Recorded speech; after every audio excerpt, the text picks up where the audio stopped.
بسم اللہ الرحمن الرحیم۔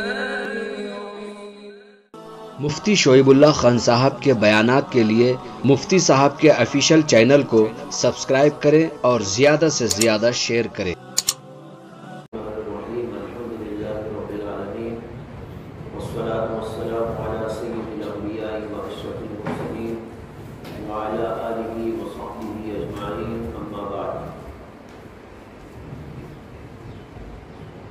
آج کے درس میں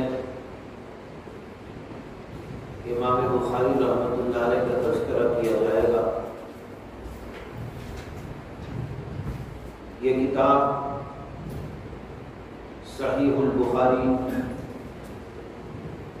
امام بخاری رحمۃ اللہ علیہ کی لکھی ہوئی ہے، جیسے کہ ہم سب جانتے ہیں۔ اس لیے یہ بھی ضروری ہے کہ مختصر طور پر امام بخاری رحمۃ اللہ علیہ کے حالات کو جان لیا جائے۔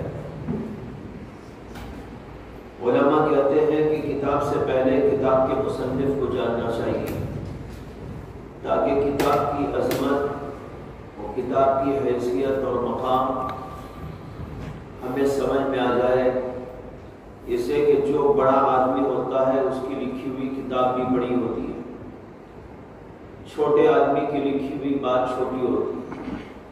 اسی امام بخاری رحمۃ اللہ علیہ کے حالات مختصر طور پر آپ کے سامنے پیش کر رہا ہوں۔ امام بخاری رحمۃ اللہ علیہ کا نام ہے محمد، ان کے والد کا نام تھا اسماعیل، دادا کا نام تھا ابراہیم، ابراہیم کے والد کا نام تھا مغیرہ، اور ان کے والد کا نام تھا بردسبہ۔ تو اس طرح ان کا نسب ہو جاتا ہے محمد بن اسماعیل بن ابراہیم ابن المغیرہ ابن بردسبہ۔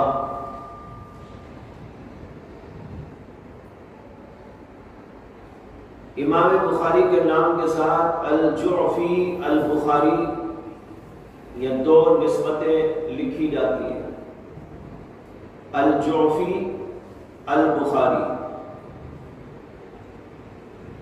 امام بخاری کی کنیت ابو عبداللہ ہے، اور امام بخاری خود اپنی کتابوں میں اپنی یہی کنیت استعمال فرماتے ہیں۔ آپ بخاری شریف کے اندر بھی جگہ جگہ دیکھیں گے کہ امام بخاری نے اپنے آپ کو ابو عبداللہ کہا ہے۔ امام بخاری کا لقب امیر المؤمنین فی الحدیث، یعنی اپنے زمانے کے محدثین کے امیر تھے، حدیث کے سلسلے میں امیر المؤمنین تھے۔ امام بخاری رحمۃ اللہ علیہ کے والد محترم جن کا نام اسماعیل ہے، وہ خود بھی بڑے محدث تھے۔ امام بخاری نے اپنی کتاب التاریخ الکبیر میں خود اپنے والد محترم کا تذکرہ کیا ہے، اور کہا ہے کہ میرے والد نے امام مالک سے حدیث حاصل کی، اور اسی طرح حماد ابن زید سے حدیث حاصل کی، اور یہ بھی لکھا ہے کہ میرے والد نے امام ابن المبارک سے مصافحہ کیا، یعنی ان کو دیکھا ہے اگرچہ ان سے استفادہ نہیں کیا۔ تو اس سے معلوم ہوا کہ ان کے والد محترم بڑے عالم تھے، بڑے فاضل تھے، بڑے محدث تھے، اور ان کے جو والد تھے ان کا نام تھا ابراہیم، ایک بہت بڑے تاجر تھے، نیک انسان تھے، اور ان کے جو والد تھے ان کا نام تھا مغیرہ، مغیرہ نو مسلم تھے، یعنی پہلے وہ غیر مسلم تھے، اس کے بعد انہوں نے اسلام قبول کیا، اور انہی مغیرہ کو جوفی کہا جاتا ہے۔ جوفی کیوں کہا جاتا ہے ابھی میں اس کے بارے میں آپ کو بتاؤں گا۔ مغیرہ کے جو والد تھے بردزبہ، یہ غیر مسلم تھے اور غالباً مجوسی تھے، آگ کے پجاری تھے۔ ان کے بیٹے مغیرہ نے اسلام قبول کیا، اللہ تعالیٰ کی توفیق شامل حال ہوئی اور انہوں نے اسلام قبول کیا تھا۔ ایک شخص کے ہاتھ پر جن کا نام تھا یمان الجوفی، یہ اپنے زمانے کے حاکم بھی تھے، ان کے ہاتھ پر اسلام قبول کرنے کی وجہ سے مغیرہ کو بھی جوفی کہا جانے لگا۔ یہاں پر آپ کو نسبت کے سلسلے میں ایک بات ذہن میں رکھنی چاہیے کہ کتابوں میں عام طور پر ناموں کے ساتھ کچھ نسبتیں لگی ہوئی ہوتی ہیں۔ یہ نسبتیں کئی طرح کی ہوتی ہیں، بعض نسبتیں ہوتی ہیں قبیلے کی طرف، بعض نسبتیں ہوتی ہیں اپنے وطن کی طرف، جیسے امام بخاری کو بخاری کہا جاتا ہے بخارا کی نسبت سے کہ ان کی پیدائش بخارا بستی میں ہوئی تھی، تو یہ نسبت وطن کی طرف ہے۔ اور بعض نسبتیں قبیلے کی طرف ہوتی ہیں۔ صحابہ کرام کے بے شمار ناموں کے ساتھ جو نسبتیں آپ کو دکھائی دیتی ہیں وہ قبیلوں کی طرف نسبتیں، کوئی دوسی کہلاتا ہے، کوئی قریشی کہلاتا ہے۔ ہمارے نبی علیہ السلام بھی قریشی تھے، اس لیے کہ قریش خاندان سے آپ کا تعلق تھا۔ اسی طرح ایک نسبت ہوتی ہے، اس کو نسبت ولا کہتے ہیں، نسبت ولا۔ اور نسبت ولا دو قسم کی ہوتی ہے، ایک ولاء العتاقہ اور ایک ولاء الموالات۔ ولاء العتاقہ کے معنی ہوتے ہیں کہ کوئی آدمی اپنے غلام کو آزاد کر دے تو وہ غلام جس کو آزاد کیا گیا اس کی ایک نسبت قائم ہو جاتی ہے اپنے آقا کے ساتھ، اس کا نام ہے نسبت ولاء العتاقہ۔ اور دوسری نسبت ہے ولاء الموالات، اس کا حاصل یہ ہوتا ہے کہ ایک آدمی کسی آدمی کے ہاتھ پر اسلام قبول کرتا ہے تو اسلام قبول کر کر اس کے ساتھ زندگی کرتا ہے، تو یہاں بھی ایک نسبت قائم ہوتی ہے اس آدمی کے درمیان میں جو اسلام لایا اور اس آدمی کے درمیان میں جس کے ہاتھ پر اسلام قبول کیا گیا۔ اس کو کہتے ہیں نسبت ولاء الموالات۔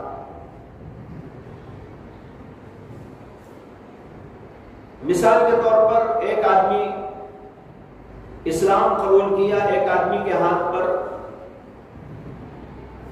تو پہلے زمانے میں ہر قسم کے تعلقات اسلام لانے والے کے اپنے خاندان سے ٹوٹ جاتے تھے، اور آج بھی ایسے ہی ہوتا ہے۔ اگر کوئی اسلام لاتا ہے تو اس کے خاندان سے جدا ہو جاتا ہے، اس کے بیوی بچے بھی اس سے الگ ہو جاتے ہیں، پورا خاندان اس کو اپنے یہاں سے نکال دیتا ہے، پراپرٹی سے اس کا حق ختم کر دیا جاتا ہے، بالکل وہ یکا وہ تنہا رہ جاتا ہے۔ تو ہوتا یہ تھا کہ کوئی آدمی اسلام قبول کرتا تو چونکہ اپنے خاندان سے جدا ہو جاتا، تو جس آدمی کے ہاتھ پر اسلام لاتا اس کے ساتھ اس کی زندگی وابستہ ہو جاتی، ان کے ساتھ رہنا، ان کے ساتھ کھانا، ان کے ساتھ پینا، ان کے ساتھ اٹھنا بیٹھنا، یہ ہوا کرتا تھا۔ تو جو یہ نسبت قائم ہوتی ہے اس نسبت کا نام ہے نسبت ولاء الموالات، ولاء العتاقہ، غلام کی آزادی پر دونوں کے درمیان قائم ہونے والا رشتہ، اور اس سے یہ نتیجہ نکلتا ہے کہ جو آدمی اپنے غلام کو آزاد کرتا ہے تو وہ آزاد ہونے کے بعد اسی کے ساتھ رہتا سہتا ہے، لیکن آزاد رہتا ہے، اپنی کمائی، اپنا دکان، اپنا مکان، اپنا سب کچھ۔ تو ان دونوں میں یہ بات طے ہو جاتی ہے کہ میرا انتقال ہوا تو میری پوری پراپرٹی آپ کو،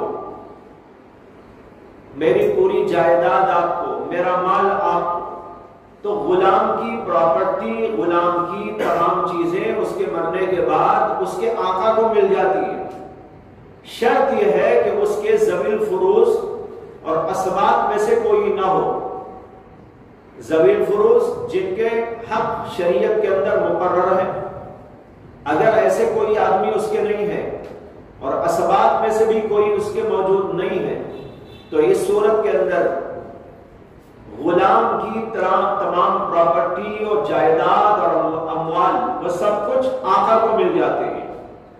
یہ ہوتا ہے ولاء العتاقہ میں، اور ولاء الموالات میں یہ تو نہیں ہوتا۔ البتہ رہنا سہنا کھانا پینا اس طرح کی نسبت قائم ہو جاتی ہے، اس کو کہتے ہیں نسبت ولاء الموالات۔ امام بخاری رحمت اللہ علیہ کے نام کے ساتھ الجوفی جو لگا ہوا ہے وہ اصل میں مغیرہ کی نسبت ہے، یعنی ان کے پردادا کی، جو اسلام لائے تھے، اور وہ اسلام لائے تھے یمان الجوفی کے ہاتھ پر۔ تو یمان الجوفی کے ہاتھ پر ایمان لانے کی وجہ سے مغیرہ کو بھی جوفی کہا جانے لگا، اس لیے کہ انہی کے ساتھ رہنا سہنا سب کچھ ہوا کرتا تھا۔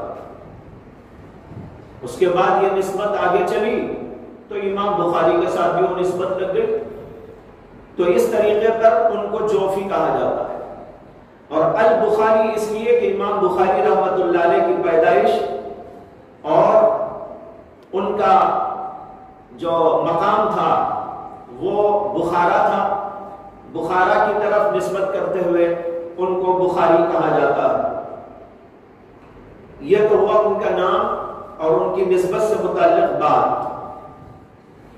امام بخاری رحمت اللہ علیہ ابھی پیدا ہی ہوئے تھے، چند ماہ گزرے تھے کہ ان کے والد محترم اسماعیل کا انتقال ہو گیا۔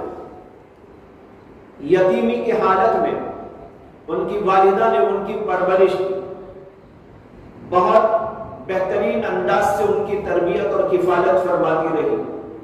والدہ ان کی بہت عابدہ زاہدہ بڑی اللہ والی تھی۔ کہتے ہیں کہ امام بخاری رحمت اللہ علیہ کو بچپن ہی میں کوئی حادثہ پیش آیا اور اس حادثے کے نتیجے میں امام بخاری کی آنکھیں چلی گئی، یعنی وہ نابینا ہو گئے۔ اسی حالت میں ماں نے ان کو پرورش کی، اور ان کا معمول یہ تھا کہ جب بھی ضرورت پڑتی تھی امام بخاری کو تو ماں کو بلاتے، ماں ان کو استنجا کے لیے لے جاتی، منہ دھلاتی، جو کچھ پہ کرنا ہوتا ہے ماں کی طرف سے وہ کیا جاتا تھا۔ امام بخاری کی والدہ ہر روز اللہ سے دعا مانگا کرتی تھی کہ اللہ میرے بیٹے کو آنکھیں عطا فرما دے۔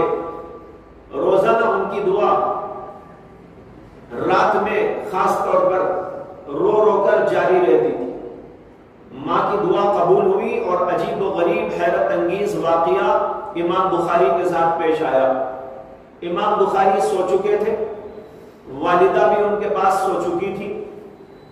رات میں امام بخاری کو استنجا کی ضرورت پیش آئی۔ روزانہ کا معمول یہ تھا کہ وہ امام بخاری والدہ کو اٹھاتے تھے۔ آج انہوں نے جو آنکھ کھولی تو ان کو نظر آنے لگا۔ جب نظر آیا تو انہوں نے سوچا کہ ماں کو اٹھانے کی کیا ضرورت ہے، اس لیے بغیر اپنی والدہ کو جگائے خود بخود اٹھ کر بیت الخلا تشریف لے گئے ادھر امام بخاری کی والدہ بیدار ہوئی، دیکھا تو بچہ بازو موجود نہیں ہے، بہت پریشان ہو کر ادھر ادھر ٹٹولنے لگی۔ اتنے میں دیکھا کہ امام بخاری بیت الخلاء سے آ رہے ہیں۔ ماں نے کہا کہ بیٹا جگایا کیوں نہیں؟ کہا کہ ماں مجھے تو سب کچھ نظر آ رہا ہے، میں اس لیے جگایا نہیں کہ آپ کو کیوں تکلیف۔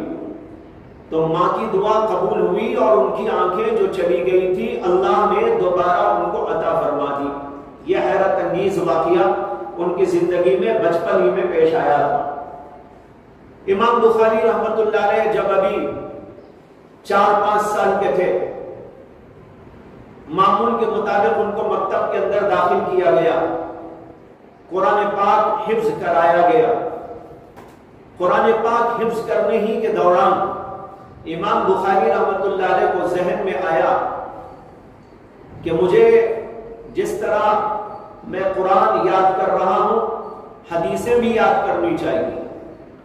وہ خود کہتے ہیں الہمت حفظ الحدیث، جب میں مکتب کی تعلیم حاصل کر رہا تھا اور حافظ قرآن بن رہا تھا، اسی وقت مجھے حفظ حدیث کا الہام کیا گیا۔ الہمت حفظ الحدیث، معلوم ہوا کہ اللہ کی طرف سے ان کے ذہن میں یہ بات ڈالی گئی۔ چنانچہ حفظ ہونے کے بعد جب ان کی عمر 6-7 برس کی تھی تو وہ مختلف محدثین کے درس کے حلقوں میں جانے لگے تھے۔ حالانکہ اس عمر میں عام طور پر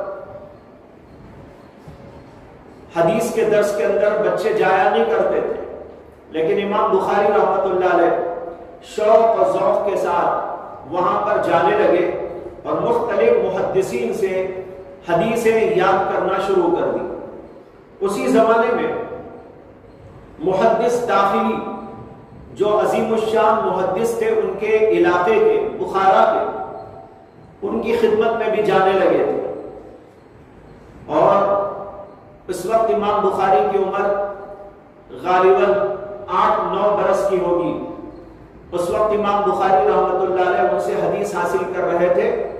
ایک واقعہ زبردست پیش آیا۔ واقعہ یہ پیش آیا کہ امام داخلی حدیثیں بیان کر رہے تھے۔ بیان کرتے کرتے انہوں نے کہا ایک حدیث کی سند میں کہ سفیان عن ابی الزبیر عن ابراہیم، کہ یہ حدیث بیان کی ہے سفیان نے ابو الزبیر سے اور ابو الزبیر نے ابراہیم نخعی سے۔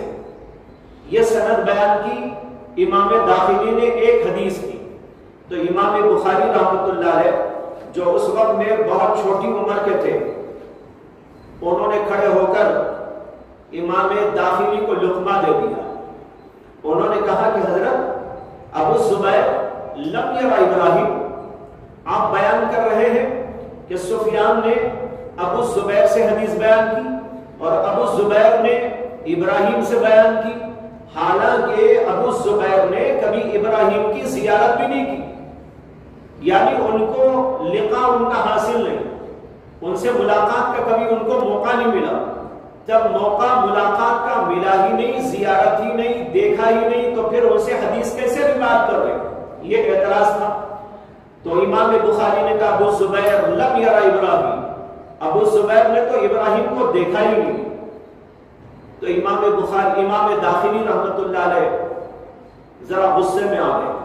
ایک چھوٹا سا بچہ اتنے بڑے محدث کو جو ایک طویل زمانے سے درس دے رہا ہے، جس کے ہزاروں ہزار محدثین شاگرد ہیں، ایک بچہ ان کو ٹوکے اور ان کو یہ کہے، ذرا ان کو عجیب لگا۔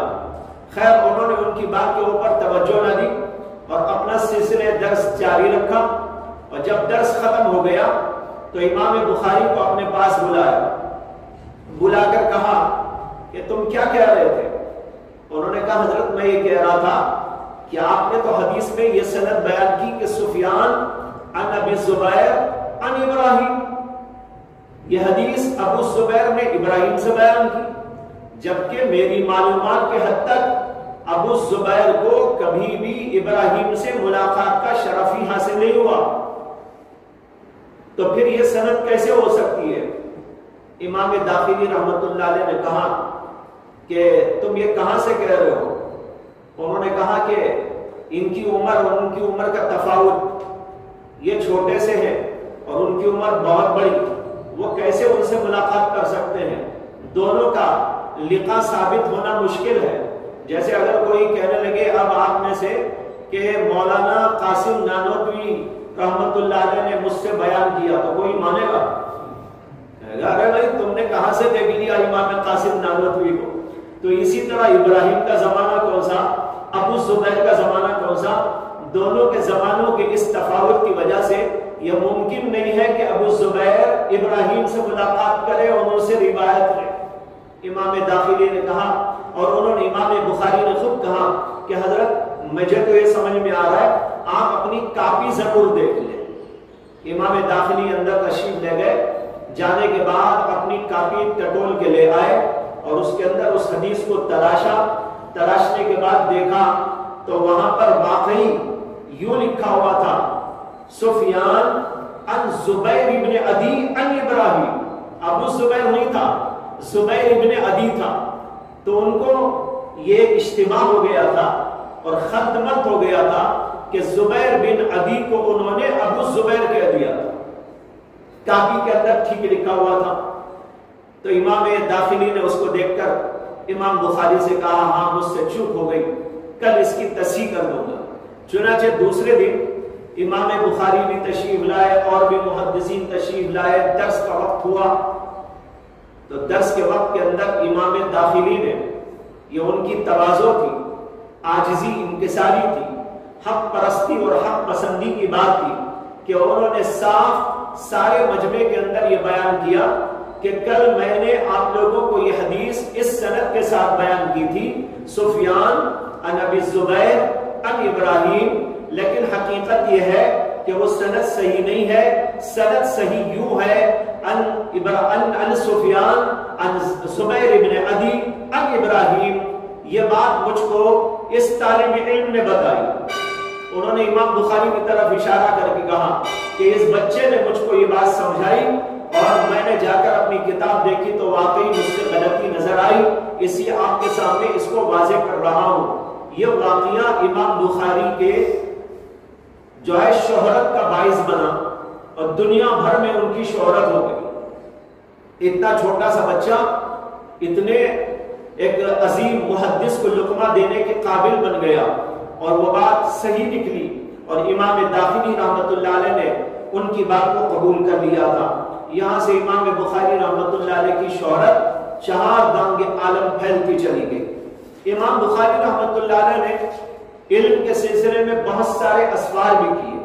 ایک تو اپنے علاقے بخارا کے جتنے محدثین تھے ان سب سے انہوں نے اخذ فیض کیا اور علم حاصل کیا، اور ان میں خاص طور پر امام داخلی کا نام ہے جیسے کہ ہم نے عرض کیا۔ اور جب وہاں سے فراغت ہو گئی تو انہوں نے مختلف علاقوں کا سفر کیا۔ سب سے پہلے تو انہوں نے اپنی والدہ اور اپنے بھائی کے ساتھ حج کا سفر کیا،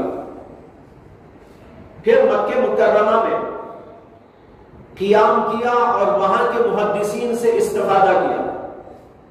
جو وہاں بڑے بڑے محدثین تھے مکے میں، ان میں سے ابو الولید احمد ابن محمد الازرقی، امام حمیدی، حسان بن حسان بصری اور ابو عبد الرحمن المغری، یہ بڑے بڑے محدثین تھے مکہ مکرمہ کے۔ اس کے علاوہ بھی اور نام ہیں، ان سب کی خدمت میں جاتے رہے اور ان سے حدیثوں کا علم حاصل کرتے رہے۔ ان میں سے سب سے زیادہ امام حمیدی سے انہوں نے استفادہ کیا۔ امام حمیدی امام بخاری کے سب سے زیادہ پسندیدہ استادوں میں سے ہیں کہ ان کے پاس بہت زیادہ استفادے کے لیے جایا کرتے ہیں۔ اور پھر اس کے بعد جب ان کی عمر 18 برس کی تھی تو مدینہ شریف کا سفر کیا اور وہاں کے علماء سے بھی استفادہ کیا۔ مکہ مکرمہ میں تقریباً 2 سال رہے تھے۔ والدہ اور ان کے بھائی تو واپس ہو گئے، لیکن انہوں نے مکہ ہی کے اندر قیام کیا اور 2 برس تک تقریباً وہاں پر رہتے ہوئے انہوں نے وہاں کے محدثین سے استفادہ کیا۔ پھر 18 برس کی عمر تھی جب وہ مدینے کا سفر کر کے گئے اور وہاں پر عبدالعزیز اویسی، ایوب ابن سلیمان ابن ہلال، اسماعیل ابن ابی ادریس، ابی اویس، ان سب سے استفادہ کیا۔ اور بھی بہت سارے محدثین تھے جو مدینے کے بڑے نامور محدثین مانے جاتے تھے، ان سے انہوں نے فیض حاصل کیا۔ اور مدینے ہی میں رہتے ہوئے ایک کتاب انہوں نے لکھی جس کا نام تھا قضایا الصحابہ، قضایا الصحابہ، یعنی حضرات صحابہ کرام کے دیے ہوئے فیصلے۔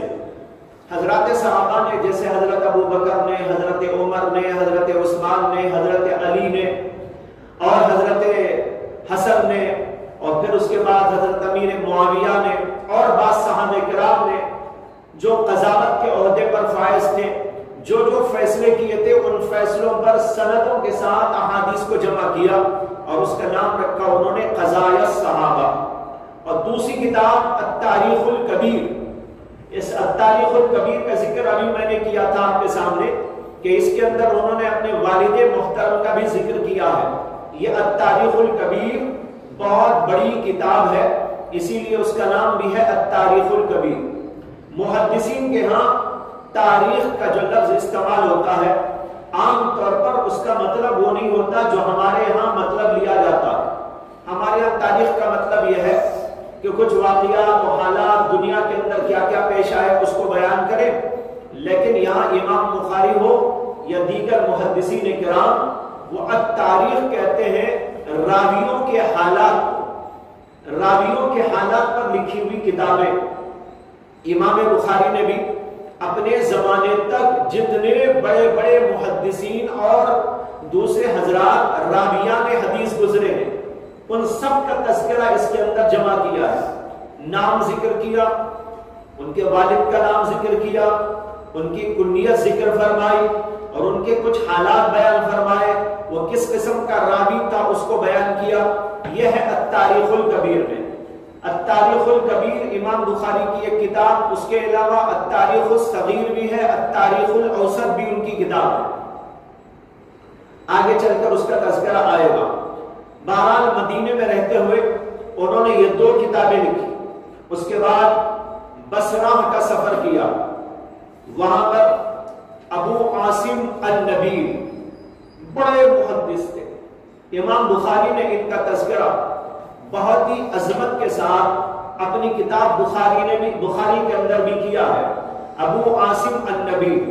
اسی طرح محمد بن عبداللہ انصاری، اسی طرح عبد الرحمن بن حماد الشعیسی، اور اسی طرح محمد بن عرعرہ وغیرہ حضرات سے انہوں نے وہاں پر علم حاصل کیا، اور جو کچھ وہاں بصرے کے محدثین کے پاس علم تھا اس کو انہوں نے سمیٹ لیا۔ اس کے بعد پھر سفر کیا کوفے کا، اور وہاں عبید اللہ بن موسیٰ، ابو نعیم، احمد بن یعقوب، اسماعیل ابن ابان، حسن ابن الربی، خالد ابن مخلد اور سعید ابن حفص وغیرہ حضرات سے علم حاصل کیا۔ یہ وہاں کے بڑے بڑے محدثین تھے، یعنی عبید اللہ بن موسیٰ، ابو نعیم، احمد بن یعقوب اور اسماعیل ابن ابان، حسن ابن الربی اور خالد ابن مخلد اور سعید ابن حفص، یہ وہاں کے مشہور، معروف اور بڑے محدثین تھے۔ امام بخاری نے ان سے بھی استفادہ کیا۔ اس کے بعد انہوں نے سفر کیا ملک شام کا، مصر کا دوبارہ سفر کیا، الجزیرے کا سفر کیا، بغداد کا سفر کیا، نیشاپور کا سفر کیا، بلخ کا سفر کیا، ہرات کا سفر کیا۔ یہ اتنے بڑے بڑے علاقے جہاں جہاں کوئی محدث موجود تھا اور وہاں پر استفادے کی راہیں کشادہ تھی، امام بخاری ان سب جگہوں پر جاتے رہے، یہاں تک کہ تاریخ میں لکھا گیا ہے کہ امام بخاری 30 برس تک سفر کرتے رہے۔ اللہ اکبر، کتنا؟ 30 برس سفر میں گزار دیے۔ اور یہ اس زمانے کا سفر ہے جس کے اندر نہ سواریاں تھی ایسی جیسے کہ آج موجود ہیں، بڑے کٹھن راستے تھے، خطرناک راستے تھے۔ یہ نہیں کہ آج کی طرح ٹرین میں ایک جگہ سے دوسری جگہ پہنچ گئے یا ٹرین میں بڑی آسانی کے ساتھ پہنچ گئے۔ آج بسیں بھی موجود ہیں، کاریں موجود ہیں، لیکن اس زمانے کے اندر ان میں سے کچھ نہ تھا، لیکن اس کے باوجود انہوں نے اپنے آپ کو جھونکوں میں ڈالتے ہوئے، اپنی جان کو جھونکوں میں ڈالتے ہوئے اتنے لمبے چوڑے سفر کیے، اور ایک ملک سے دوسرے ملک اور ایک ملک سے اور ایک ملک، اس طرح سفر کرتے کرتے 30 برس کا سفر گزارا، اور بے شمار محدثین اور مشائخ سے اخذ فیض کیا۔ اللہ تبارک و تعالیٰ نے ان کو زبردست حافظہ بھی عطا کیا تھا، جو سنتے تھے وہ یاد ہو جاتا تھا، جو سنتے تھے وہ ذہن کے اندر محفوظ ہو جاتا تھا۔ کہتے ہیں کہ امام بخاری اپنے اساتذہ کے ہاں بیٹھ کر لکھتے نہیں تھے، اور جو طلبہ ہوتے تھے وہ سب کے سب لکھا کرتے تھے، لیکن امام بخاری رحمۃ اللہ علیہ صرف بیٹھ کر سن لیا کرتے تھے۔ کچھ طلبہ نے ان سے کہا کہ آپ خامخواہ کیوں آتے ہیں، نہ لکھتے ہیں نہ کچھ کرتے ہیں، بس بیٹھے اور اٹھ کے چلے گئے، یہ ہوائی فائرنگ ہوگی، آپ کے ذہن میں کیا بیٹھے گا؟ اسی آپ کچھ لکھا کریں، نہیں تو بس اپنے گھر میں رہا کریں، خامخواہ وقت کیوں گزارتے؟ امام بخاری نے کہا آپ کو اشکال کیا ہے میرے بارے میں؟ انہوں نے کہا ہمارا اشکال یہ ہے کہ ہم سب تو لکھتے ہیں، آپ لکھتے نہیں ہیں، لکھیں گے تو دوبارہ آپ رجوع کریں گے اور اس کو پڑھیں گے، اس کو یاد کریں گے، ذہن کے اندر محفوظ کریں گے، جیسے کہ ہم لوگ کیا کرتے ہیں۔ آپ صرف آتے ہیں، بیٹھتے ہیں، استاد کی حدیثیں سنتے ہیں، چلے جاتے ہیں، تو پھر آپ کے ذہن کے اندر یہ بیٹھیں گے کیسے؟ انہوں نے کہا اچھا ایسا کرو کہ آپ لوگوں نے اب تک کتنا لکھا ہے مجھ کو بتاؤ۔ انہوں نے بتایا کہ اتنا اتنا لکھا ہے۔ امام بخاری کہنے لگے جو کچھ تم نے لکھا ہے میرے سے سن لو۔ انہوں نے کہا اچھا سناؤ۔ تو امام بخاری نے سنانا شروع کیا، تو ان طلبہ نے جو کچھ کے اساتذہ سے حدیثیں لکھی تھی وہ ساری کے ساری حدیثیں امام بخاری نے حفظ سنا دی، سند کے ساتھ، متن کے ساتھ پوری کے پوری حدیثیں سنا دی۔ لوگوں کو تعجب ہوا کہ ہم تو یاد کر کر کے اتنا اچھا نہیں سنا سکتے جتنا کہ اس طالب علم نے بغیر کچھ یاد کیے ہم سب کو سنا دیا۔ یہاں سے بھی امام بخاری کی شہرت چہار دام کے عالم پھیل گئی۔ بہرحال کہتے ہیں کہ ان کے اساتذہ 4000 تھے، 4000 اساتذہ سے انہوں نے علم حاصل کیا، کسی سے 1-2 حدیثیں تو کسی سے 100-200 حدیثیں، کسی سے 1000-2000 حدیثیں، یعنی جس جس کے پاس جتنا علم حاصل کیا جا سکتا تھا وہاں جا کر علم حاصل کرتے رہے، اور اس طریقے پر 4000 محدثین سے انہوں نے علم حاصل کیا تھا۔ حافظہ اللہ نے بڑا زبردست عطا فرمایا تھا، جس کی ایک مثال تو ابھی میں نے دی۔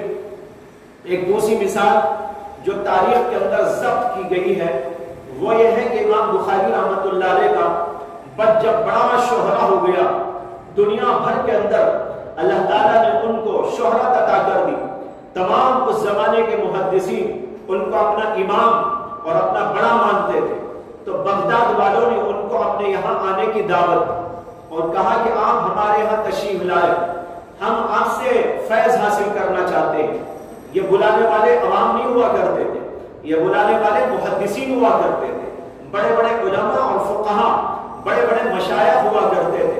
ان کی دعوت پر امام بخاری نے وقت دے دیا کہ فلاں تاریخ پر میں تمہارے یہاں آؤں گا اور وہاں پر حدیث کا درس دوں گا۔ جب اس کی شہرت ہوئی تو لاکھوں آدمی جمع ہو گئے ان کو دیکھنے کے لیے اور ان سے اخذ فیض کے لیے، لیکن وہاں کے چند محدثین نے امام بخاری کو جانچنے کی کوشش کی کہ واقعی جو ہم سنتے ہیں امام بخاری کے بارے میں وہ بات صحیح بھی ہے یا ویسے ہی شہرت ہو گئی ہے۔ بعض لوگوں کی شہرت ویسے ہی ہو جاتی ہے، بعض لوگ خود اپنے آپ کو مشہور بھی کر لیتے ہیں، لیکن یہ ہوتی ہے وہ شہرت جو اللہ کی طرف سے عطا ہوتی ہے اور اس کے اندر بڑی جان ہوتی ہے اور واقعیت ہوا کرتی ہے۔ ان محدثین نے سوچا کہ امام بخاری کو جانچنا چاہیے کہ واقعی یہ اس قابل ہے اور واقعی کیا اس درجے کے بڑے محدث ہیں یا یوں ہی ان کی شہرت ہو گئی. تو وہاں کے 10 بڑے بڑے محدثین نے بیٹھ کر آپس کے اندر ایک مشورہ کیا. انہوں نے کہا کہ ہم امام بخاری کو اس طرح جانچیں گے کہ ہم میں سے ہر آدمی 10 حدیثوں کو منتخب کر لیں اور ان 10 حدیثوں کو منتخب کرنے کے بعد ان کی سند اور ان کے متن کو جدا کر دے. کسی کی سند کسی حدیث کے ساتھ لگا دے, کسی اور حدیث کی سند کسی اور متن کے ساتھ میں لگا دے. اس طریقے پر گڑبڑ کر دے. 10 محدثین 10 حدیثوں میں یہ گڑبڑ کریں گے تو کل کتنی ہو جائیں گی؟ 100 حدیثیں ہو جائیں گی.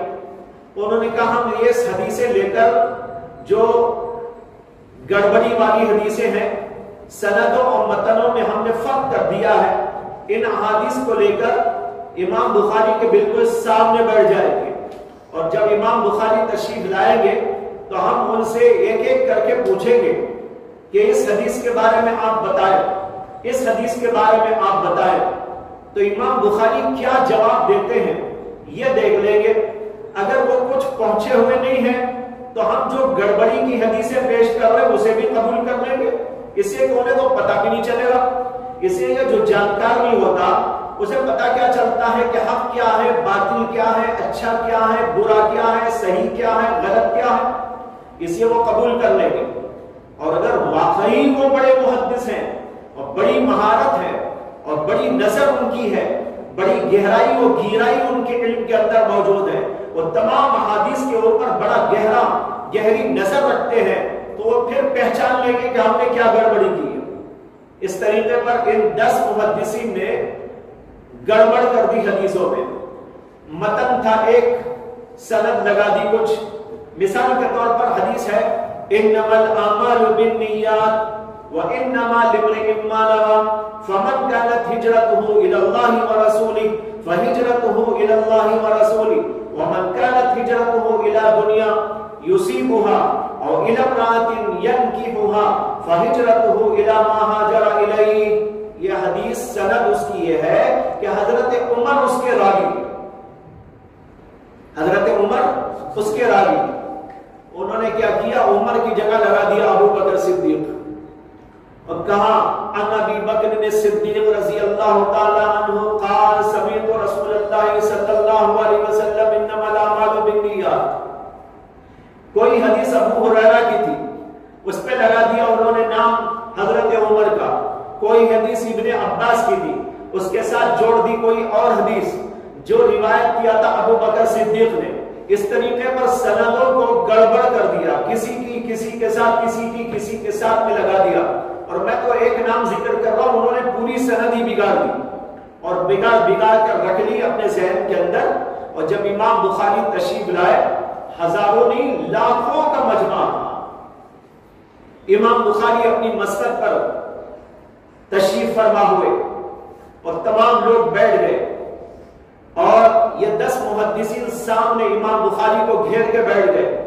اور پھر اس کے بعد امام بخاری سے کہنے لگے کہ حضرت ہمارے پاس کچھ حدیثیں ہیں, یہ حدیثیں آپ کے سامنے ہم پیش کر رہے ہیں. محدثین کی اصطلاح میں اس کو کہا جاتا ہے عرض الحدیث. کیا نام؟ عرض الحدیث, یعنی حدیث کا پیش کرنا. ایک تو یہ ہے کہ استاد بیان کرتا ہے اور طلبہ اس کو سنتے ہیں. دوسرا طریقہ ہوتا ہے کہ شاگرد پڑھتا ہے, استاد اس کو سنتا ہے اور سننے کے بعد اس کی تصدیق کرتا ہے کہ ہاں یہ بھی ایک طریقہ ہے. امام بخاری نے اپنی بخاری شریف کے اندر اس کے اوپر ایک باب کتاب العلم میں قائم کیا, عرض الحدیث کا. وہاں پر آپ اس کو پڑھیں گے. تو کبھی ایسا ہوتا ہے کہ استاد حدیث سناتا ہے, طلبہ سن کر اس کو لکھ لیتے ہیں یا یاد کر لیتے ہیں. اور کبھی ایسا ہوتا ہے کہ شاگردوں کے پاس کوئی حدیث ہوتی ہے, وہ استاد کے سامنے پیش کر کے اس کی تصدیق کرا لیتے ہیں. یہ بھی صحیح طریقہ ہوتا ہے. تو ان حضرات نے عرض حدیث کیا, کہا کہ حضرت کچھ حدیثیں پیش کرتے ہیں. امام بخاری نے کہا جی پیش کیجئے. اب ایک محدثین نے اپنی ایک حدیث پیش کی گڑبڑی کر کے. سند کچھ متن کچھ۔ امام بخاری نے سننے کے بعد میں کہا ناگواری کے سے آثار ان کے چہرے پر تھے، انہوں نے کہا لا ادری، کیا کہا؟ لا ادری، نہیں میں نہیں جانتا یہ حدیث۔ اس نے کہا حضرت اور ایک حدیث جی پیش کیجیے، انہوں نے کہا لا ادری، نہیں یہ بھی میں نہیں جانتا۔ اب وہ 10 کی 10 حدیثیں پیش کر دیا، اور امام بخاری ہر حدیث پر کہتے ہیں لا ادری لا ادری لا ادری لا عارف، میں جانتا نہیں میں جانتا نہیں میں جانتا نہیں۔ اب دوسرے نے پیش کی، پھر تیسرے نے پیش کی، ہر آدمی 10 حدیثیں گڑبڑی کی پیش کرتا رہا، اور امام بخاری کا جواب ہر حدیث کے بارے میں تھا لا ادری لا ادری، میں ایسی حدیث نہیں جانتا، میں کوئی ایسی حدیث نہیں جانتا۔ اب جو زیادہ پڑھے لکھے لوگ نہیں ہوں گے، معمولی سمجھ والے اور معمولی علم والے ہوں گے، وہ تو سوچ رہے ہوں گے کہ بھئی تابڑا محدث اور ہر حدیث کو بول رہا ہے نہیں جانتا نہیں جانتا، جانتا کیا ہے پھر یہ؟ جانتا ہی نہیں تو پھر یہ آیا کیا؟ شاید یہ کہتے ہوں کچھ لوگ، لیکن یہ گڑبڑ کر کے جو بیٹھے تھے نا سامنے، وہ ان کی مہارت اور ان کی لیاقت اور ان کی استعداد اور ان کی قابلیت کی داد دے رہے تھے، اور دل کے اندر ان کی عظمت بڑھتی چلی جا رہی تھی۔ انہوں نے سمجھ لیا کہ امام بخاری نے ہماری گڑبڑی کو سمجھ لیا ہے، اسی لیے تو کہہ رہے ہیں لا ادری لا ادری لا ادری، نہیں ایسی میں کوئی حدیث نہیں جانتا، اس لیے کہ وہ حدیث تو دوسری ہے، تم نے گڑبڑی کر دی ہے۔ بہرحال ان 10 کے 10 لوگوں نے گڑبڑ کر کے 10 حدیثیں کر کے کل 100 حدیثیں امام بخاری کے سامنے پیش کر دی، اور امام بخاری ہر حدیث پر لا ادری کہہ کر بیان کر رہے تھے، بتا رہے تھے کہ ایسی کوئی حدیث نہیں ہے۔ جب وہ سب فارغ ہو گئے تو اب دیکھیے کارنامہ امام بخاری کا، کہ امام بخاری نے اس کے بعد پہلے محدث کو دیکھا اور کہا کہ آپ نے پہلے نمبر پر یہ حدیث بیان کی۔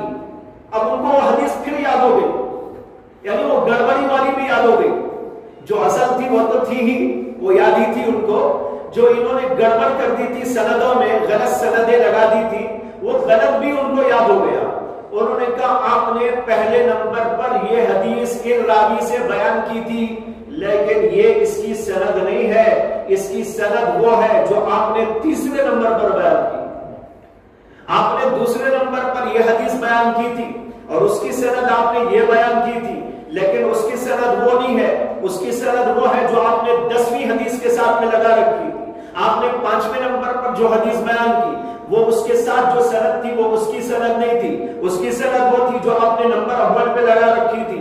اس طرح ہر حدیث اور ہر متن کو، ہر سند اور ہر متن کو جوڑ کر بتا دیا کہ صحیح کیا ہے اور انہوں نے غلط کیا تھا۔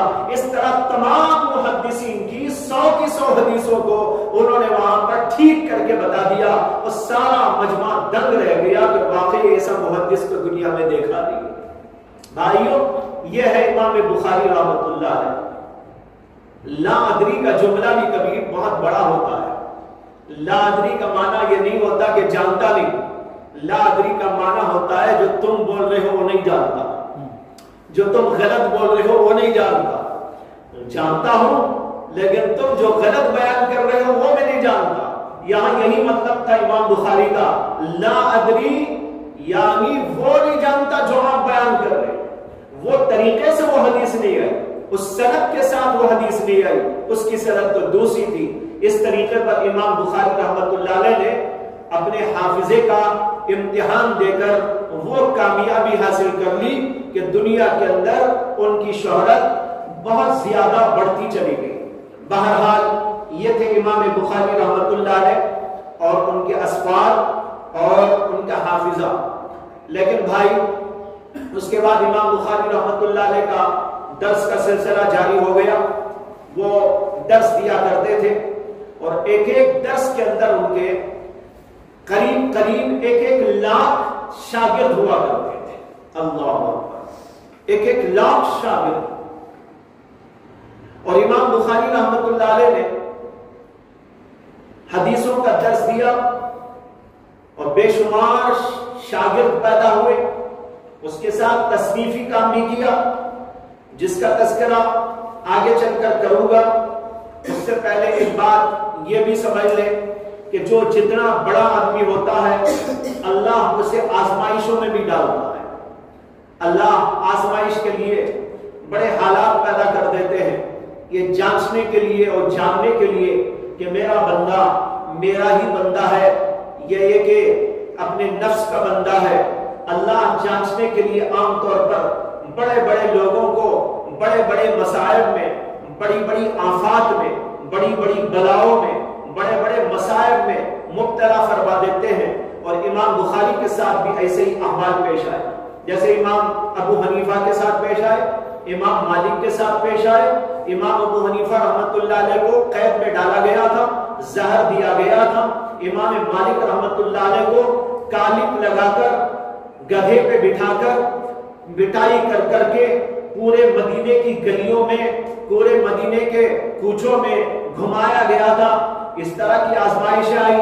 امام احمد بن حنبل پر خلق قرآن کے مسئلے میں بہت بڑی آفت، بہت بڑی آزمائش پیش آئی، اور ان کو اللہ تبارک و تعالیٰ نے آزما کر دیکھ لیا کہ یہ لوگ کتنے بڑے تھے۔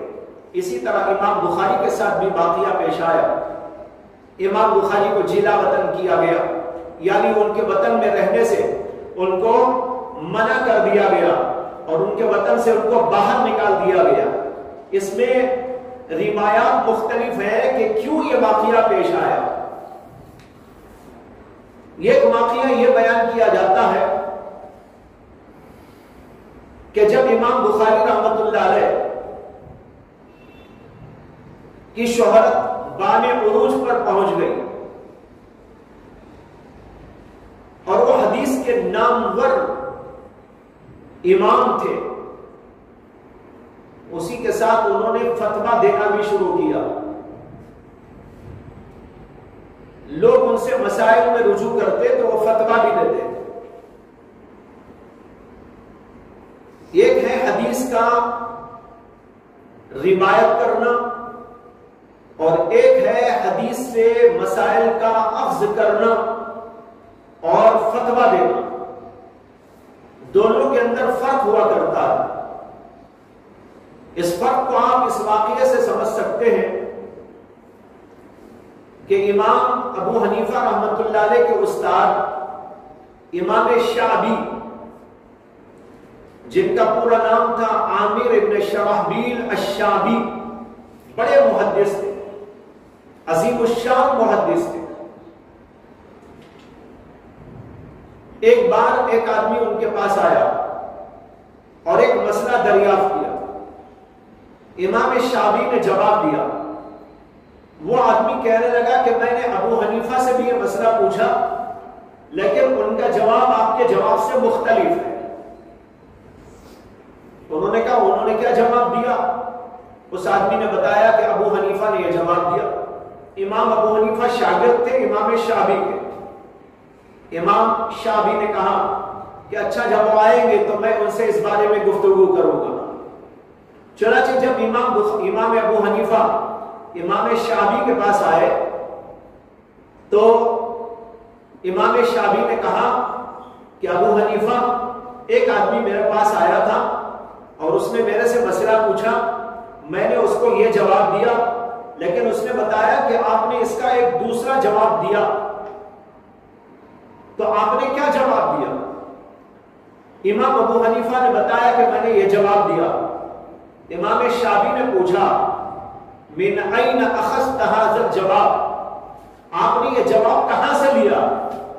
تو اس کے جواب میں امام ابو حنیفہ رحمت اللہ علیہ کہنے لگے بما قد حدثتنا یا شیخ عن فلاں عن فلاں عن فلاں عن فلاں، حضرت میں نے اس حدیث سے جواب نکالا جو آپ ہی نے میرے سے بیان کیا تھا، فلاں اور فلاں اور فلاں کے حوالے سے جو حدیث آپ نے میرے سے بیان کی تھی اسی سے میں نے یہ جواب اخذ کیا ہے۔ امام شعبی اس کو سننے کے بعد کہنے لگے واہ، واقعی صحیح جواب تم نے دیا ہے اور اس حدیث سے یہ بات نکل رہی ہے، لیکن کبھی میرے ذہن کے اندر یہ بات نہیں آئی، حالانکہ میں یہ حدیث اس زمانے سے جانتا ہوں جبکہ آپ کے ماں باپ کا ملن بھی نہیں ہوا تھا۔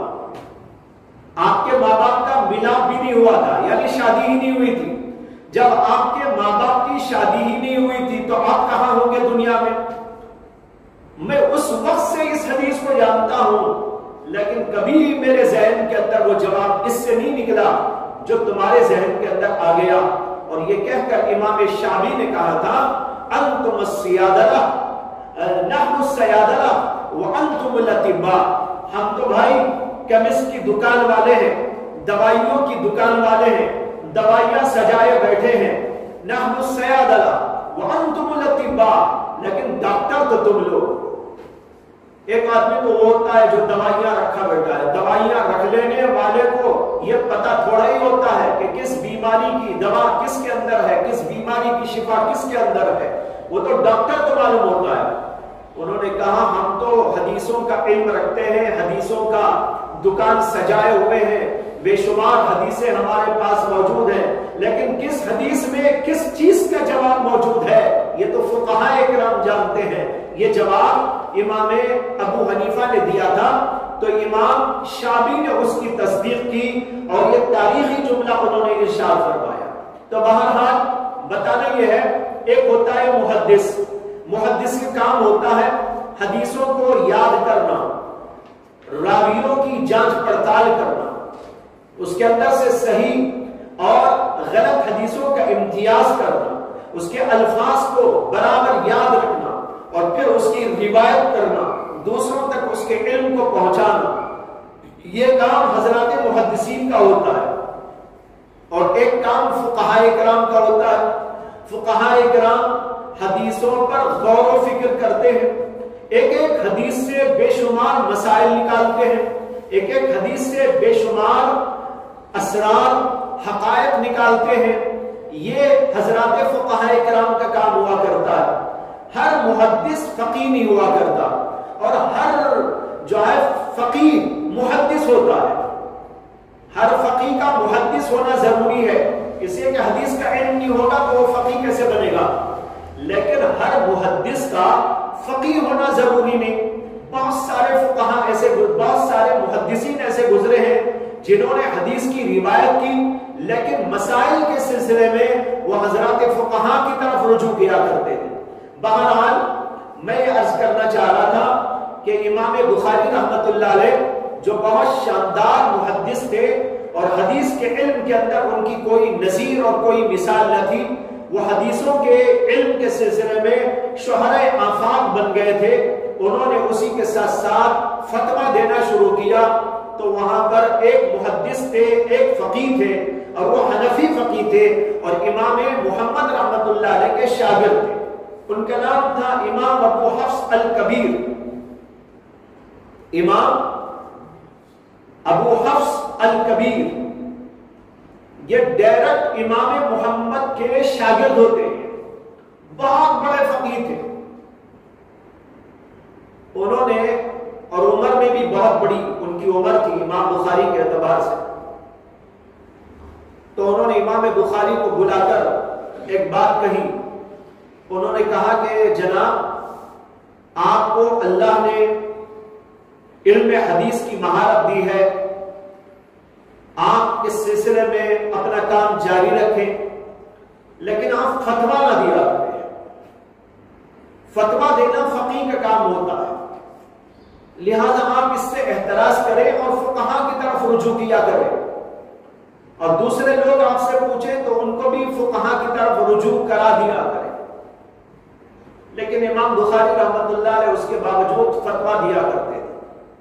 ان سے ایک آدمی نے مسئلہ پوچھ لیا، مسئلہ یہ پوچھا کہ میرے ہاں بکری ہے، بکری کا دودھ نکالتے ہیں اور جو ہے بکری کا دودھ بچوں کو پلایا جاتا ہے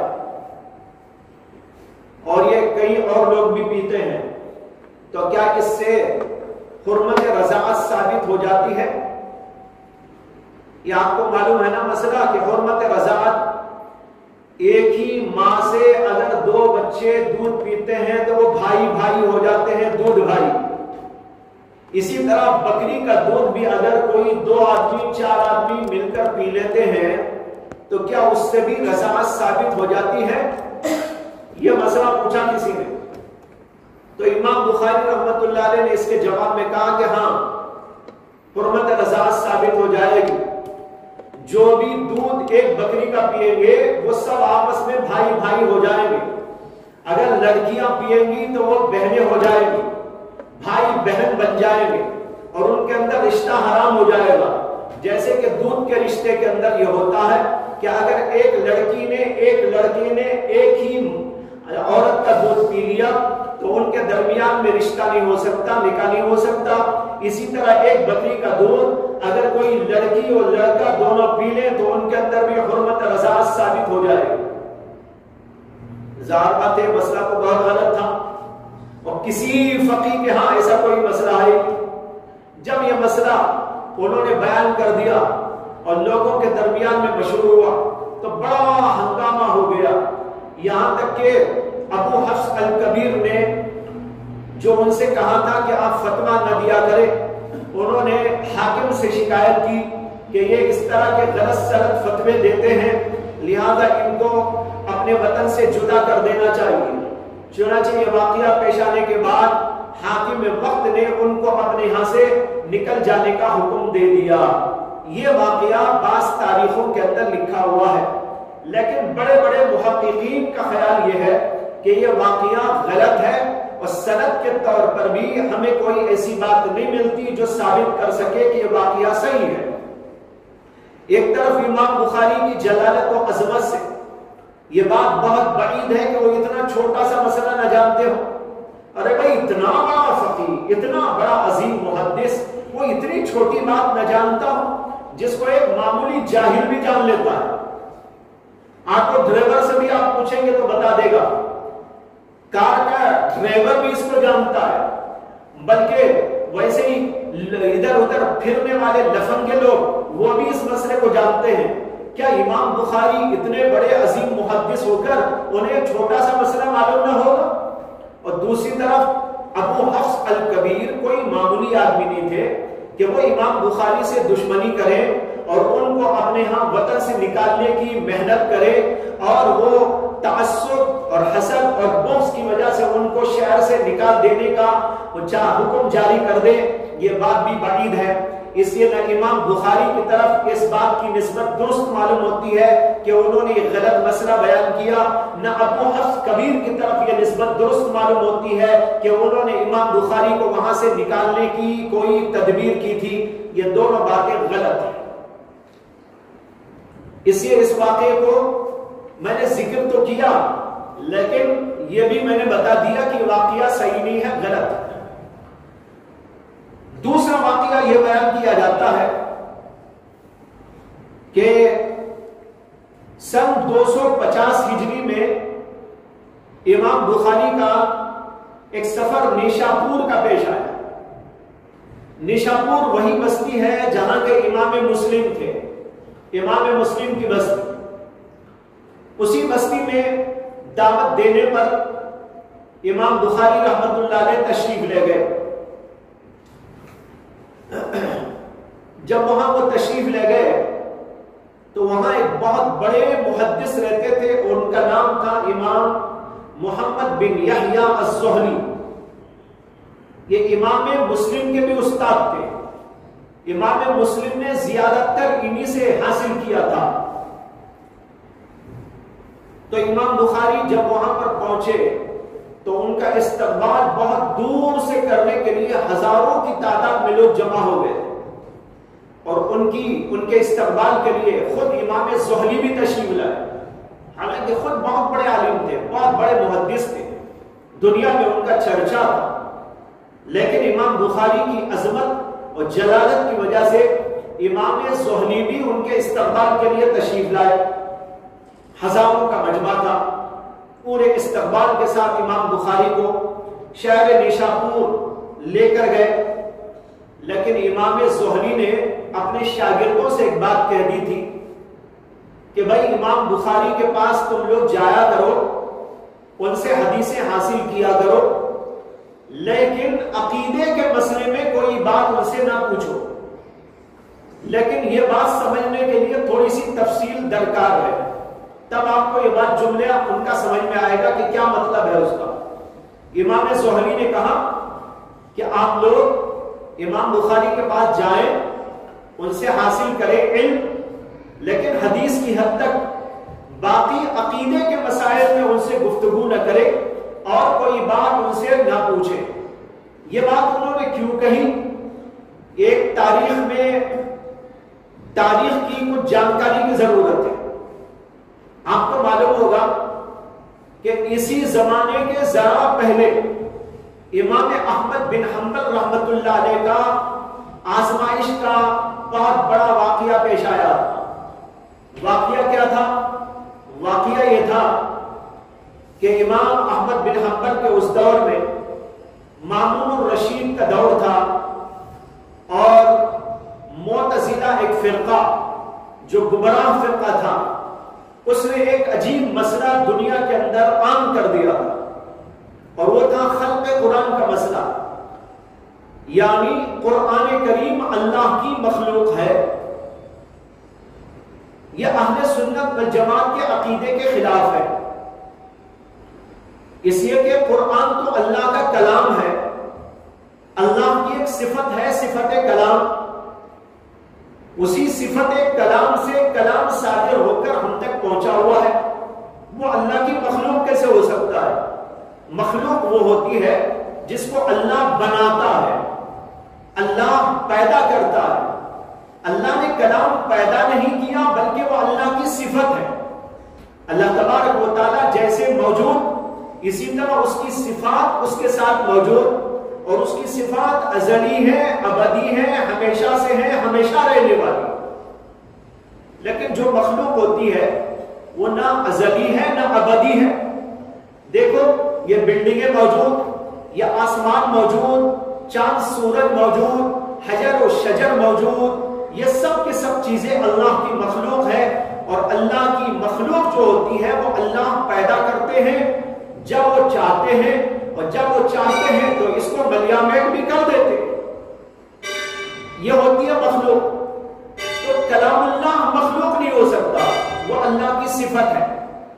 اس لیے تمام کے تمام اہل سنت والجماعت کا عقیدہ ہے کہ قرآن کلام اللہ ہے اور اللہ کی صفت ہے، غیر مخلوق ہے۔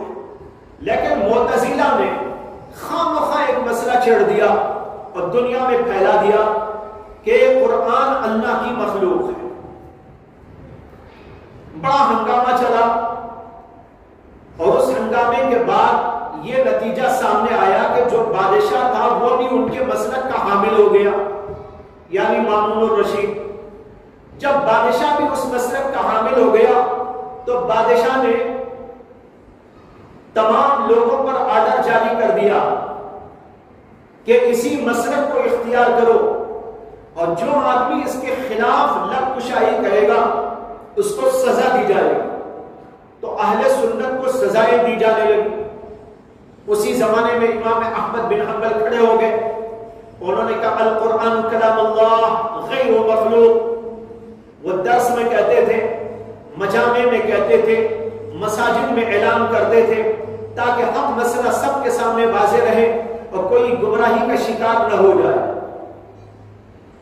جب یہ ہوا تو امام احمد بن حنبل کو قید میں ڈال دیا گیا تھا۔ امام احمد بن حنبل قید میں رہے، اور پھر بہت ایک طویل زمانے کے بعد ان کی رہائی ہوئی، اور قید میں بڑی صعوبتوں، بڑی مشکلات میں ان کو ڈالا گیا، بہت سخت سزائیں ان کو دی جاتی تھی۔ بڑھاپے کی اس عمر کے اندر روزانہ 70 کوڑے ان کے اوپر لگائے جاتے تھے، جسم لہو لہان ہو جاتا تھا۔ بہرحال یہ سب کچھ ہوا۔ جب یہ دور گزر گیا تو امام احمد کا جو مسلک تھا کہ القرآن کلام اللہ غیر مخلوق، یہ امام احمد ہی کا مسلک نہیں تھا بلکہ تمام اہل سنت کا مسلک تھا۔ تمام اہل سنت کہتے تھے القرآن کلام اللہ غیر مخلوق، کلام اللہ غیر مخلوق ہے، وہ اللہ کی صفت ہے، وہ مخلوق نہیں ہو سکتی ہے۔ بہرحال امام احمد بن حنبل نے جب یہ آواز لگائی تو جو بھی ان کو مانتے تھے ان کے مسلک کے لوگ، یہ تو دیکھو عقیدے کا مسلک ہے وہ تو تمام اہل سنت کا ایک ہے، اس میں کوئی اختلاف نہیں، لیکن فقہی طور پر جو امام احمد بن حنبل کے مسلک کے ماننے والے لوگ تھے انہوں نے اس بات کو لیا اور لینے کے بعد اس کے اندر تھوڑی گڑبڑی کر دی۔ یہ تاریخ کی بات ہے، یاد رکھنے کی بات۔ امام احمد کا جو مسلک تھا وہ تو بالکل واضح، وہ تمام اہل سنت کا مسلک تھا، لیکن ان کے فقہی مسلک کو ماننے والے لوگوں نے امام احمد کی اس بات میں ذرا سا غلو پیدا کر دیا۔ غلو کیا پیدا کر دیا؟ یہ پیدا کر دیا کہ امام احمد نے تو کہا تھا القرآن کلام اللہ غیر مخلوق، اللہ کا جو کلام ہے وہ مخلوق نہیں، یہ تو اہل سنت کا عقیدہ ہے۔ ان لوگوں نے کہا یہ جو جلد بن کر قرآن آیا ہوا ہے یہ بھی غیر مخلوق ہے، اس کا پٹا بھی غیر مخلوق ہے، یہ جو لکھے ہوئے کاغذات ہیں وہ بھی غیر مخلوق ہیں، یہ سب کے سب بھی غیر مخلوق ہیں، یہ جو پرنٹنگ پریس کے اندر پریس میں جا جا کر آ رہے ہیں لکھے ہوئے، اس کے پٹے کو بھی، اس کے کاغذ کو بھی، اس کے دھاگے کو بھی، ان سب چیزوں کو بھی انہوں نے کہنا شروع کر دیا یہ بھی غیر مخلوق ہے۔ حالانکہ تو گمراہی کی بات تھی، امام احمد نے تو کہا تھا قرآن جو اللہ کا کلام ہے وہ غیر مخلوق ہے، لیکن جو کتابیں لکھی ہوئی ہیں اس کا اٹا بھی، اس کا گدا بھی، اور اس کے یہ بھی، اور اس کے کاغذات بھی، یہ غیر مخلوق کیسے ہو سکتے ہیں؟ یہ بھائی یہ تو مخلوق ہے، ساری دنیا جانتی ہے کہ یہ کیا مخلوق نہیں ہے، یہ تو مخلوق ہے۔ لیکن غلو بعض وقت جو ہے کسی چیز میں غلو ہو جاتا ہے، تو غلو کی وجہ سے کچھ عجیب عجیب باتیں لوگوں کے ذہنوں کے اندر آتی ہیں اور لوگوں کی زبانوں پہ بھی آنے لگتی ہیں۔ وہاں پر یہی ہوا کہ غلو پیدا ہو گیا امام احمد بن حنبل کے ماننے والے لوگوں میں، اور اس کے اندر بڑے بڑے لوگ بھی تھے، بڑے بڑے لوگ بھی غلو کا شکار ہو گئے۔ بہرحال جب یہ غلو کا سیزن چل رہا تھا اسی زمانے میں امام بخاری تھے۔ امام بخاری کا زمانہ وہی زمانہ ہے جو غلو کا سیزن تھا۔ امام بخاری رحمت اللہ علیہ جو صحیح مسلک تھا امام احمد کا اسے تو مانتے تھے، لیکن جو غلو کی باتیں تھی وہ اسے کیوں مانیں گے؟ لیکن کچھ لوگ بڑے علماء بھی ایسے تھے جو امام احمد بن حنبل کی اس بات کو لے کر غلو کا شکار ہو گئے۔ اب یہاں امام محمد بن یحییٰ الزہلی وہ بھی کچھ اسی قسم کے تھے، وہ بھی غلو کا شکار تھے۔ انہوں نے اس لیے لوگوں سے کہہ دیا کہ بھائی عقیدے کے مسئلے میں امام بخاری سے کچھ نہ پوچھو، اس سے کہ ان کو اندازہ تھا کہ جب امام بخاری سے کوئی عقیدے کا مسئلہ پوچھ لے گا القرآن کلام اللہ، اس کے بارے میں آپ کیا کہتے ہیں، یہ مخلوق ہے یا غیر مخلوق، اور اگر یہ پوچھ لے کہ یہ اٹا بھی گدا یہ کیا ہوتا ہے تو وہ تو وہی کہیں گے القرآن کلام اللہ غیر مخلوق، لیکن یہ لکھے ہوئے حروف، یہ لکھے ہوئے نقوش اور یہ کاغذات، یہ اس کا اٹا، یہ سب کا سب مخلوق ہے، یہ کہیں گے، ان کو معلوم تھا۔ اس لیے انہوں نے اپنے لوگوں سے کہا کہ بھائی امام بخاری سے کچھ اس کے بارے میں گفتگو نہ کرو، اس لیے کہ وہ یہ بات یہاں پر کہہ دیں گے۔ کہنے کے بعد ظاہر بات ہے کہ وہ تو بہت بڑے امام ہیں، ان کی بات تو چلنے لگے گی، اور جب چلنے لگے گی تو عوام کے اندر انتشار پیدا ہوگا، اس لیے ان سے اس بارے میں گفتگو ہی نہ کرو، صرف حدیثیں سنو، حدیثیں حاصل کرو، یا عقیدے کا کوئی مسئلہ ان سے نہ پوچھو۔ اب سمجھ میں آئی نا بات امام زہلی کی کہ انہوں نے کیوں کہا تھا؟ یہ تفصیل آپ کے سامنے نہ ہوگی تو سمجھ میں نہیں آئے گا کہ بھئی ان کو کیا ضرورت پڑ گئی تھی بولنے کی، ضرورت یہ تھی ان کو بولنے کی، اس لیے انہوں نے اپنے شاگردوں سے جو ہزاروں کی تعداد میں تھے انہوں نے نصیحت کرتے ہوئے کہہ دیا کہ امام بخاری سے حدیث کے بارے میں تو پوچھو لیکن عقیدے کا کوئی مسئلہ نہ پوچھو۔ بہرحال اس کے بعد جب امام بخاری کی مجالس شروع ہوئی اجتماع جاری ہوا، ہزاروں کی تعداد میں لوگ آنے لگے۔ امام مسلم رحمت اللہ علیہ وہ بھی شاگرد تھے امام زہلی کے، اور وہ بھی امام بخاری کی مجلسوں کے اندر شرکت کرنے لگے، اور امام بخاری کے وہ بہت معتقد ہو گئے، بہت معتقد ہو گئے، یہاں تک کہ روایات میں آتا ہے کہ امام مسلم نے امام بخاری کی جوتیاں اٹھا کر اپنے سر پہ رکھ لی تھی، یعنی ان کی عظمت و جلالت اس قدر ان کے دل کے اندر پیدا ہوئی کہ امام بخاری کی جوتیاں اٹھا کر اپنے سر پہ رکھ لی تھی، تو اتنے معتقد ہو گئے ہوں گے۔ بہرحال سلسلہ چلتا رہا، دروس کے سلسلے میں لوگ ان سے سوالات کرتے تھے، مختلف قسم کے سوالات۔ امام زہلی نے تو کہہ رکھا تھا عقیدے کا کوئی سوال نہ کرو، لیکن کسی آدمی نے سوال کر ہی لیا، جیسے کہ کہتے ہیں الانسان حریص علی ما منع، جس چیز سے منع کیا جاتا ہے آدمی اسی کو کرنا چاہتا ہے۔ جیسے آپ لوگ بیٹھے ہیں، اب بے خیال ہے، لیکن اگر میں کہہ دوں نا ارے وہاں ایک کرسی ہے نا، اس کرسی کے پاس نہ جاؤ، تو آپ کا ذہن چلے گا کیا ہے کرسی کے پاس، کیا ہے کرسی کے پاس، کیوں مولانا نے منع کیا ہے، کیوں منع کیا ہے؟ آپ کا ذہن اسی طرف جانا شروع کر دے گا۔ اب تو نہیں جا رہا ہے، اب تو نہیں جا رہا ہے، اتنی کرسیاں رکھی ہے، لیکن اگر میں کہہ دوں یہ فلاں تیسرے نمبر والی کرسی کے پاس نہ جاؤ، تو پھر آپ کے دماغ میں خود کریش شروع ہو جائے گی، کیا ہے تیسری کرسی میں، تیسری کرسی میں، تیسری کرسی میں، تیسری کرسی آپ کے لیے ایک جو بڑا مسئلہ بن جائے گا۔ اسی طرح جب امام زہلی نے کہہ دیا کہ ان سے عقیدے کا کوئی مسئلہ نہ پوچھو، اب کسی کے دل کے اندر یہ آیا کہ بھائی کیوں منع کیا ہے، انہوں نے پوچھ کے دیکھیں گے کیا ہوتا ہے، اب پوچھ ہی لیا۔ تو امام بخاری سے سوال کیا کہ قرآن مخلوق ہے یا نہیں؟ امام بخاری رحمت اللہ علیہ نے اس کا جواب دیا۔ انہوں نے کیا جواب دیا؟ کہا القرآن غیر مخلوق وافعال العباد مخلوقہ۔ امام بخاری چونکہ جانتے تھے غلو چل رہا ہے، لوگوں کے اندر بڑا غلو ہو رہا ہے، اسے امام بخاری نے کہا القرآن غیر مخلوق، قرآن جو اللہ کا کلام ہے وہ تو غیر مخلوق ہے، مخلوق نہیں۔ وافعال العباد مخلوقہ، لیکن جو بندے بناتے ہیں وہ مخلوق ہے۔ اگر آپ کتاب چھاپ رہے ہیں، قرآن چھاپ رہے ہیں، کاغذ لگا رہے ہیں، گتا لگا رہے ہیں اور اس کو سی رہے ہیں، تو یہ ساری چیزیں جو استعمال ہو رہی ہیں افعال مخلوق، افعال العباد ہیں یہ افعال العباد۔ اسی طرح ہماری زبانوں پر جو الفاظ جاری ہوں گے، ہماری زبانوں پر جو آئیں گے، ظاہر بات ہے یہ افعال العباد ہے، یہ تو مخلوق ہے، یہ انہوں نے کہا۔ اب یہ کہنے کے بعد بڑا ہنگامہ شروع ہو گیا،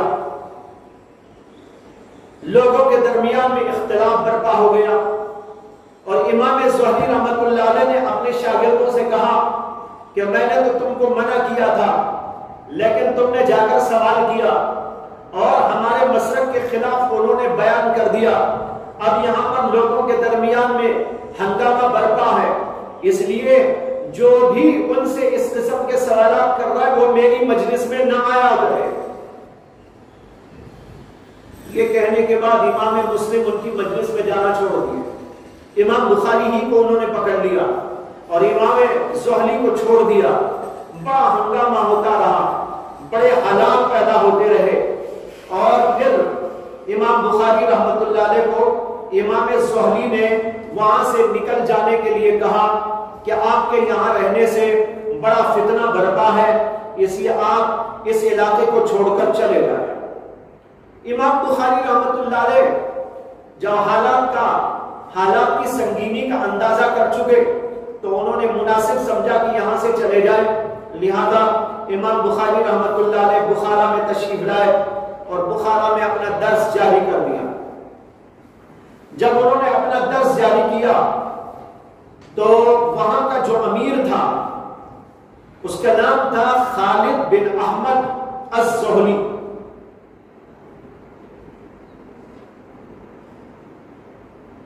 اس نے امام امام بخاری رحمت اللہ علیہ کے پاس اپنا پیغام بھیجا.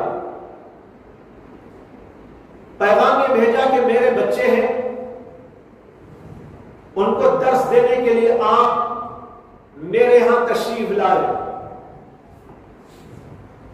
لیکن امام بخاری نے کہا کہ حدیث کا درس دینے کے لیے میں آپ کے ہاں نہیں آ سکتا، آپ کے بچوں کو میرے ہاں بھیج دیں. لیکن خالد بن احمد نے اس کے جواب کے اندر کہا کہ میرے بچے معمولی بچے نہیں ہیں، یہ شہزادے ہیں، اس لیے آپ اگر میرے ہاں آ کر درس دینا نہیں چاہتے تو کم از کم ایسا کر لیجئے کہ میرے بچوں کے لیے الگ مجلس آپ کی ہو جس میں کوئی عوام نہ آئے، عوام میں سے کوئی نہ ہو، صرف میرے بچے ہوں اور آپ ان کو درس دیں. امام بخاری رحمت اللہ علیہ نے فرمایا کہ میں حدیث رسول کو کسی کے لیے مختص نہیں کر سکتا. حدیث اللہ کے نبی کی ساری دنیا انسانیت کے لیے ہے، اس میں کوئی کافر بھی آئے گا تو میں منع نہیں کر سکتا. جب میں درس دوں گا تو کوئی بھی آ سکتا ہے، میں کسی کو منع کروں یہ بات درست نہیں کر سمجھتا. اس پر امام بخاری رحمت اللہ علیہ کی سے اس نے اختلاف کیا اور امام بخاری رحمت اللہ علیہ کو وہاں سے جلا وطن ہونے کا حکم دے دیا. یہ تیسرا واقعہ ہے جس سے کہ امام بخاری کو جلا وطن ہونا پڑا. آپ وہاں سے نکل کر ایک علاقے میں پہنچے جس کا نام تھا بیکند. جب آپ بیکند پہنچے وہاں بھی لوگوں میں اختلاف ہو گیا. لوگوں نے کہا بھائی یہ آدمی ٹھیک نہیں ہے، ان کے بارے میں امام زہری یوں کہتے ہیں، فلاں آدمی یوں کہتے ہیں، انہوں نے یوں کہہ دیا، اور یہاں پر وہ اختلاف ہو گیا، یہاں پر رہیں گے تو یہاں بھی اختلاف ہوگا. تو امام بخاری رحمت اللہ علیہ نے بیکند کو بھی چھوڑ دیا. اسی دوران اہل سمرقند نے امام بخاری کو دعوت دی اور امام بخاری کو دعوت دیتے ہوئے کہا کہ آپ کے لیے اپنے وطن میں مشکلات ہیں، دوسری جگہ آپ جا رہے تو وہاں آپ کے لیے مشکلات ہیں. ہم اہل سمرقند آپ کو دعوت دیتے ہیں، آپ ہمارے یہاں تشریف لائے. ہم آپ کی جلالت قدر اور عظمت کو جانتے ہیں اور آپ سے ہم استفادہ کریں گے. یہاں کے علماء محدثین آپ کے دیدار کے مشتاق ہیں، لہٰذا آپ یہاں پر تشریف لائے، ہم آپ کا شایع نشان استقبال کرنے کو تیار. جب دعوت نامہ پہنچا امام بخاری کو تو آپ نے اس کو قبول کر لیا اور بیکن سے روانہ ہو کر چلنے لگے. چلتے چلتے راستے میں ایک مقام آیا جس کا نام تھا خرتنگ. خرتنگ نام تھا. اس مقام پر امام بخاری رحمت اللہ علیہ نے قیام کیا. اسے کے سفر میں رک رک کے جانا پڑتا تھا اس زمانے میں، تو وہاں پر قیام فرمایا اور وہاں پر قیام کے دوران ان کی طبیعت خراب ہو گئی. طبیعت خراب ہونے پر تہجد میں انہوں نے دعا کی. دعا کے اندر انہوں نے کہا بڑی لجاجت اور بہت ہی عاجزی انکساری کے ساتھ، اللہم انہو قد ضاقت علی الارض بما رحبت فاقبضنی الیک. اے اللہ یہ زمین اپنی وسعتوں کے باوجود میرے اوپر تنگ ہو گئی. اے اللہ یہ زمین اپنی وسعتوں کے باوجود میرے اوپر تنگ ہو گئی ہے، فاقبضنی الیک، مجھے اپنی طرف بلا لیجیے، اب میں دنیا میں رہنا نہیں چاہتا. بہت گڑ گڑا کر رو رو کر تہجد کے دوران امام بخاری یہ دعا کرتے رہے. پھر چند دنوں تک وہاں ان کا قیام رہا اور سمرقند کے ارادے سے نکلنے کے لیے تیاری کر رہے تھے. سواری پر سوار ہوئے اور سواری پر سوار ہوتے ہی ان کو معلوم ہوا کہ ذوف اور نقاہت بہت بڑھ گئی اور سواری پر سوار ہونے کی بھی طاقت نہیں. انہوں نے اپنے شاگرد اور اپنے جو ساتھ میں موجود تھے ان لوگوں سے کہا کہ مجھے سواری سے اٹھاؤ، سواری سے نکالو.